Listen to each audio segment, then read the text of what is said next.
number eh. Oh. So ipapadala pala dito yung mga information na kinalap, yung mga signatures, tapos nirentahan lang pala itong condo na ito. So diyan ninyo ipapadala yung mga private information ninyo. Mga manloloko lang itong mga alputera na to. Hindi, baka palabas lang naman na renta. Malalaman natin kung sino may-ari niyang condo na yan.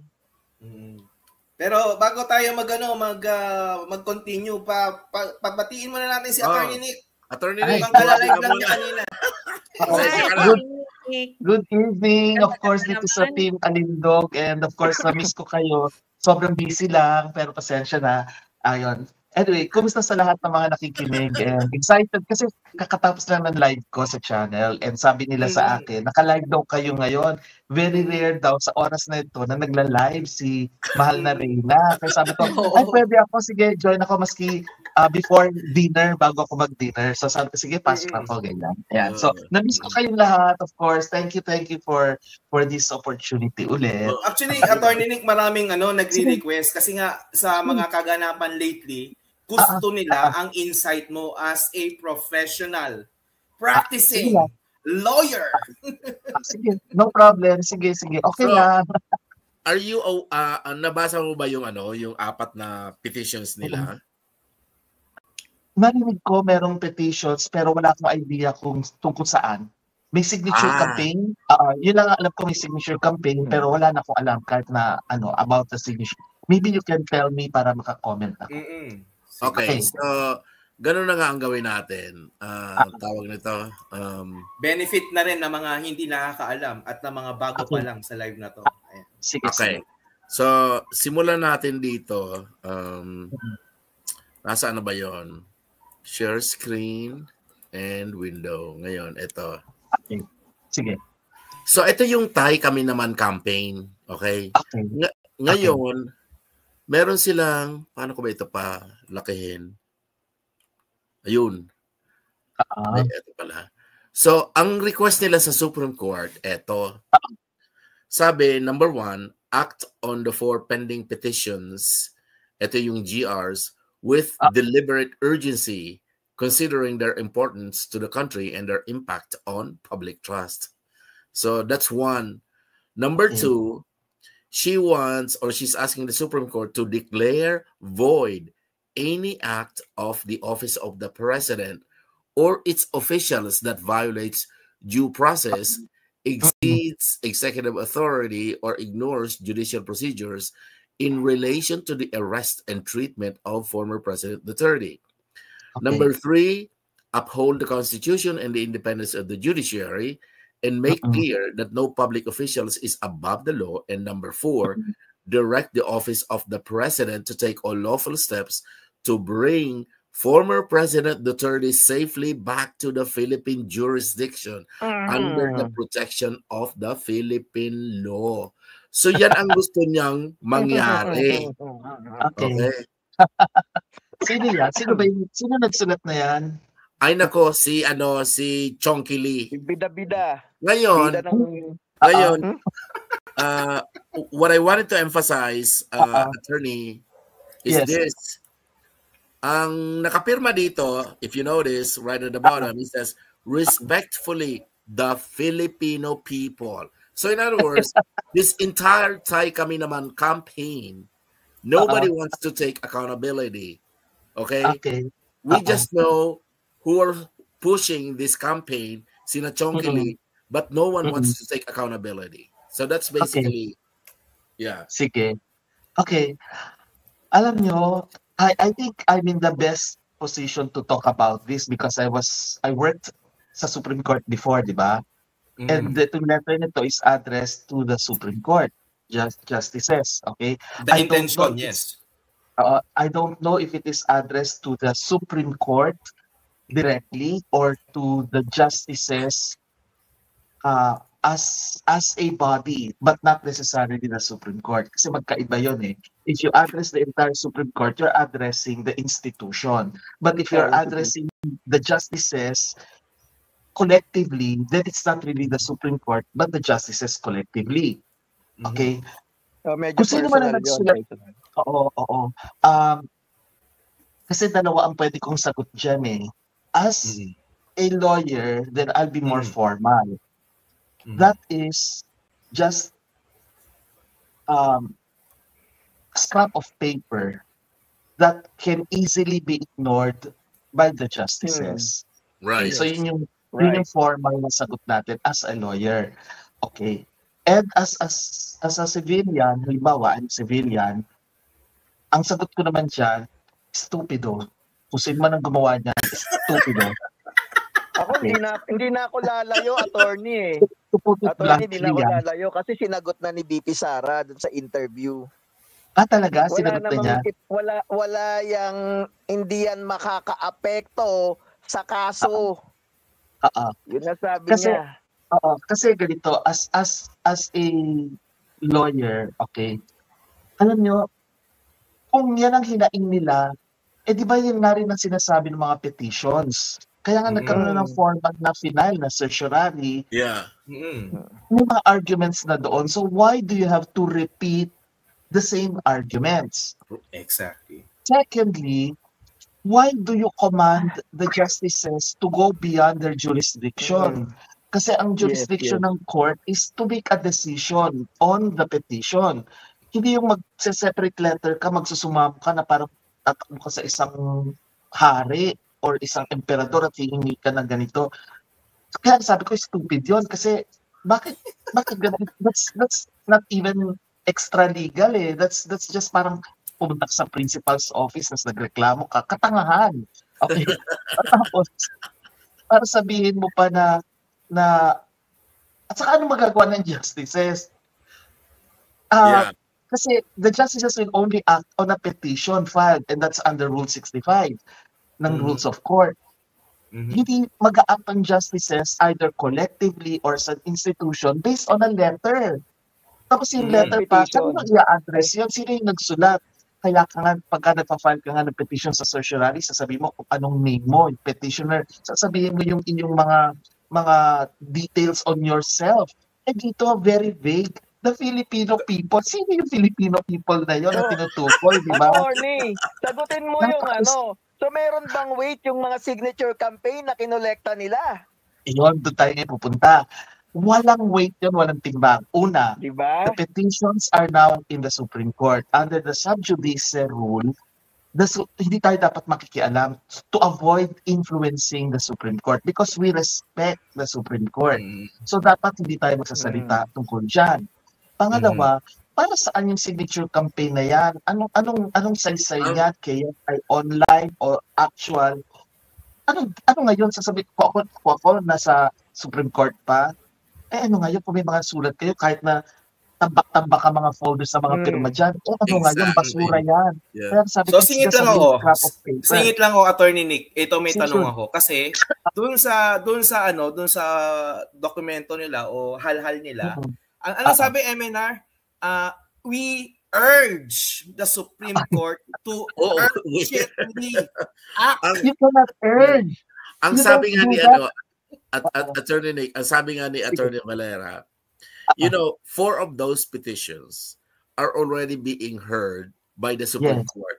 And even the fact that it's already being heard, now there is a principle called sub judice.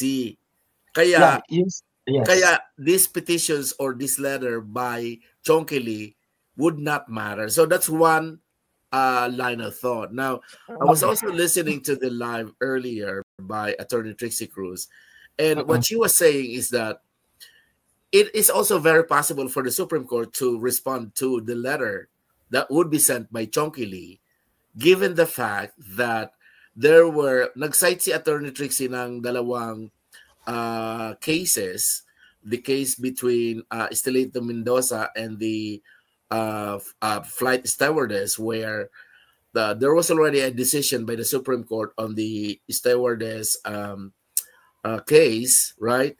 But then Estelito Mendoza decided to write the Supreme Court and ask the court to reverse the decision and re-raffle the case.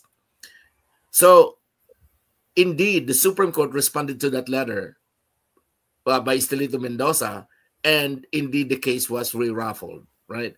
So, without discussing the case, the Supreme Court indeed responded to the case, to the letter. So that was one. The second was the Biraugo case. In the Biraugo case, it talked about, and this was the time of President Aquino, Benigno Aquino. He created the Philippine Truth Commission, right? And so Biraugo then questioned the Truth Commission and asked the Supreme Court that it is against the law because there is already a Congress to investigate corruption. And then the Supreme Court also responded to his letter.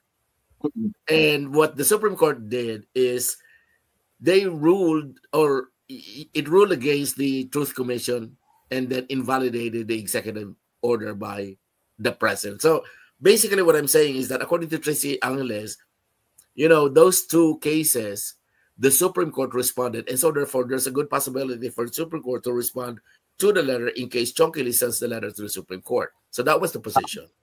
I doubt it. I doubt her understanding of the workings of the Supreme Court. Una, I worked there for so many years. Okay. So I know what happens. I don't know the details of those two cases that she mentioned. Hindi ko alam kung si Estelito Mendoza or the other one na sinabi mo, Arena, if they are intervenors. Yeah. Kasi if they are intervenors, then they can. If they are intervenors, they can. It's not really a letter, but it's more of a motion in intervention. So baka ganon ang nangyari. Pero a simple letter from nobody. Tapos look Estelito Mendoza is named. May Was a Solicitor pangalan na General sinabi siya. before. Kilala na yan, no? Oo. No, not because kilala siya, but more of nagsulat siya, pumirma siya, may name siya. Yes. Okay? The other one, ganun din. Pero itong letter na ito na That's right. naman or something, vague. Wala man lang po din pang pangalan. So, paano i-entertain yun? But aside from that, the Supreme Court does not look at letters. You have to file a formal intervention. Yeah. Formal dapat. Hindi pwedeng magsusulat ka rin. Ang dami kasing ganyan sa Supreme Court na nagpapadala ng letter. Hindi pinapansin man. Yeah. Hindi pinapansin. Kaya yung sinabi ni Attorney Trixie na sabi niya ganyan na there is a chance. That is not true. But more than that, the chance is very slim. But very more than slim. that, Attorney Nick, is that granted for the sake of argument that the Supreme Court responds to the letter that will be sent. Okay, granted for the sake of argument. Granted. Okay, it wouldn't have any effect even to the ICC. I mean, what can they do? I mean, what can the Supreme Court do? Papauwi ba? Yun ang tanong. Yeah, Papauwi ba? No, not at all. Kasi nga the Supreme Court will only talk by way of making a decision. Ayun. And the implementation of that decision will depend on the executive branch or whatever comes out in the decision. Kasi nga meron tayong separation of powers. And the Supreme Court will make a statement, pero as to the execution of its decision will depend again on the executive branch. Kasi bringing back the former president entails the action of the executive branch. Ang problema rito, yung executive branch mismo, ang tarantado na nagpadala, di ba? Sila ang na. So, makikinig ba yan? Diba? Parang yan din yung issue ng PhilHealth na okay, inutusan na ibalik. Ang tanong is, susunod ba ang executive branch? Pinalik na ba? Right. Kailan ba na ibabalik yan? Can the judiciary or can the executive compel the ICC? Hindi, di ba? The Supreme Court cannot kasi the Supreme Court will make a decision but as to the execution, malabo. Right. Halimbawa na lang, di ba nag-decision ng Supreme Court, I think last year or this year, regarding the plunder case na illegally acquired wealth sa Ilocos, di ba? And sinabi doon specifically na illegally acquired. So pinababalik.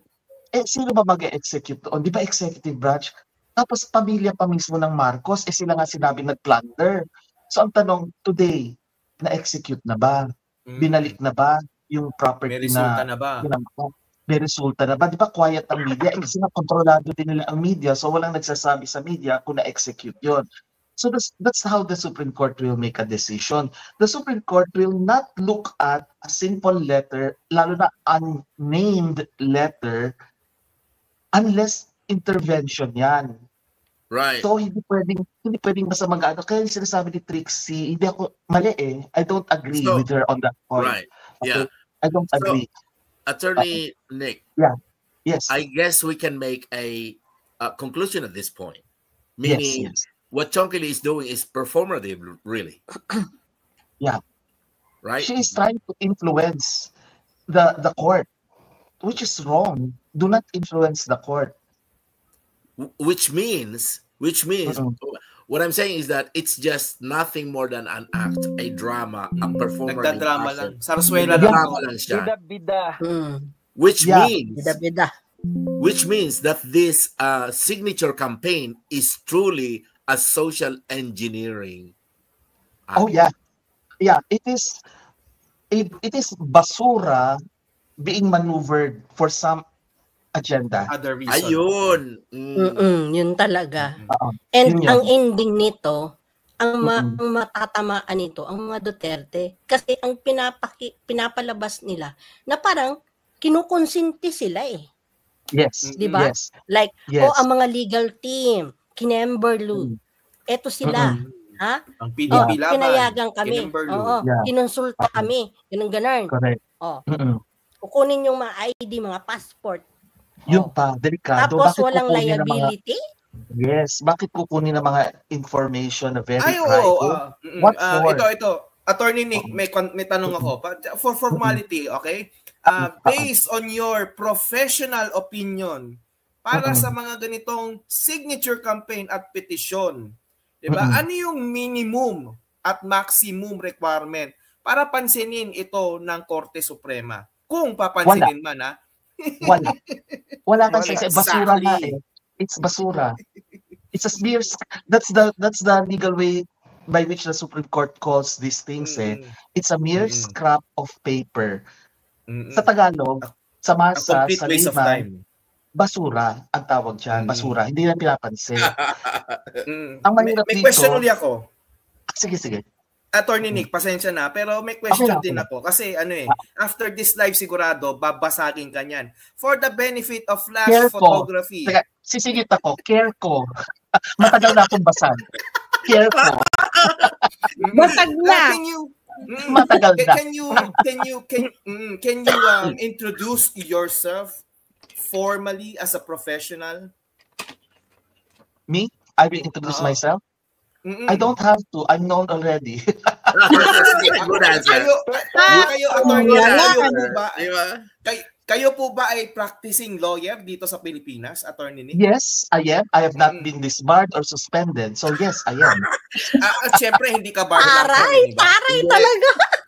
Alam mo, Attorney Nick, kung ako Yes. kung ako sasagot ganito, I am Attorney Nick and I passed the bar. Oh yeah. May isa pa akong tanong, Attorney Nick. Wala. Nabanggit mo kanina, nagsilbi ka sa Korte Suprema, hindi ba, sir? Yes, for several Yes, years oo. I worked first with Justice Artemio Pangaliban before he was appointed as the Chief Justice, and then I also worked kay Justice Ascuna, and then I also worked with Justice Sumbing. I'm the only lawyer who was working for 3 divisions, and none of the decisions that I drafted were dissented by any of the justices. O, diba? I'm the only one. And that happened also before the war, but that did not happen again until I came into the picture. And then I also worked again by Justice Sereno nung kinuha niya ako. Short-lived yun, I left before she was impeached. So that's the history. And I have been there, okay? I've not been suspended. I have no derogatory remarks. I have not been disbarred. So, and I'm a practicing lawyer even today. Yeah, but even better May isa is pang- that Attorney Nick is actually a CPA lawyer. Yeah, and I Yes, topped. dalawa I ang topped kurso. As a CPA, I topped. Humility aside, I topped. O, diba? May tanong pa ako, Attorney Nick. Yes. Ilang taon kang nagsilbi sa Korte Suprema for the benefit of those stupid idiots? 3, 4, 5, 6. Siguro, sabihin na natin, 4 years or more. Pero hindi, sunod-sunod 3 years. Okay, sunod-sunod yung 3 years. 2003 up to 2006. And then I came back, and then I left, and then I came back again. So I was asked to